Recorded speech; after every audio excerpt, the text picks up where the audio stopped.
This is a video about how you normally breed and care for Indian ringnecks. Let's start with the gender identification. Male birds usually start developing a ring around their neck by the age of 18 months, and they have a fully developed ring by the age of 3. If you want to know their gender before that, you probably have to do DNA testing. Once you have identified a male and a female, you cannot just put both birds together in a small cage hoping that they will bond each other and breed. Female birds are usually very dominant. If she doesn't like the male, she can attack the male and even kill him. So what you have to probably do is put the male in a separate cage and keep the cage very close to the female cage and give both the birds a bit of a time to bond each other, then put them in a larger cage together. If the female bird is still attacking male bird, then you probably have to clip the wings of female bird.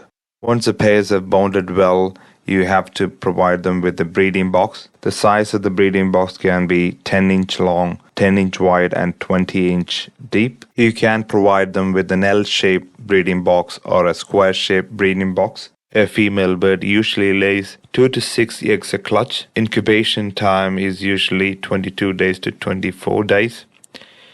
Primary incubator is female bird, but the male bird usually helps them with feed. Number of clutches can be varied depending upon the place you are. In tropics, they usually can have up to 3 clutches a year. Places with winter, you are probably limited to 1 clutch a year. If you wanted to have more clutches a year, what you can do is remove the chicks from breeding box and start hand feeding them. But the problem is if you are doing it very early, they might not learn how to feed their chicks later on. So always leave the chicks at night for 3-4 weeks usually. A chick can be fully fledged at 7 weeks and they are fully weaned usually after 10 to 11 weeks. After 10 weeks you can start giving the chicks normal adult diet. Normal diet for ringnecks are seeds, veggies, and fruits. If you are providing any pip fruits, make sure you remove the pip of that fruit, especially apple seeds or pear seeds.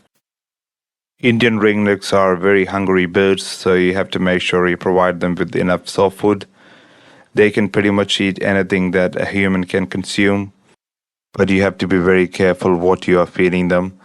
There are a lot of harmful foods for Indian ringnecks, especially avocados, onions, garlic, a lot of dairy products including bread, chocolates, caffeines and alcohol and things like that. So you have to be very selective on your food, even though they can pretty much eat anything. Indian ringnecks are very social birds, so you have to provide them with enough toys. If you don't have many toys, what you can do is you can change the location of the toys in the cage, or you can spend a lot of your time with the birds.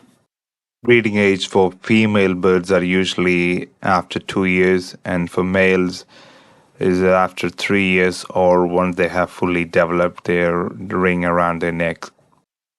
If you are planning to breed the birds, you have to provide them with venous supplements, including calcium supplement.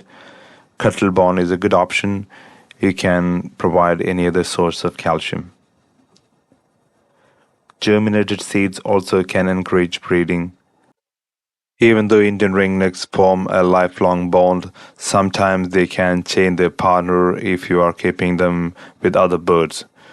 So if you have many birds in an aviary, especially in a small aviary, you might lose a preferred color because they tend to change their partner and form a new family. That means you might lose on your color variations. Now there are a few problems I would love to mention about ringnecks. Ringnecks can be very noisy at times, and their poops can be very watery and smelly. Their beaks are very, very strong. If you have them as a pet in your house, they sometimes can hurt your kids. They usually love the ears. They bite on the ears sometimes. If they bite, you're going to have a bleeding ear or a bleeding finger. Now let's talk a little bit about their housing. If you're keeping them in a cage or in an aviary, you should have ample space for the birds to fly around. The thickness of the mesh should be at least 1.8 mm. The mesh should not have any plastic coating on it. Now, if you're using timber, make sure you're using untreated timber, as most of the time birds can bite through the timber. A treated wood obviously can harm the bird. Indian ringnecks are sensitive to extreme conditions. They don't like too much heat or too much cold, so your housing should meet their needs. Keeping or breeding an Indian ringneck can be a very long commitment because they can live up to 40 years. So you are looking at a lifetime pet. That's one of the biggest advantages of having an Indian ringneck. If you have a dog or a cat, as they don't live that long, you might have to deal with losing them. But if you have an Indian ringneck as your pet, he will be there with you for a very long time. Thank you for your time. Hope this video is helpful. Bye.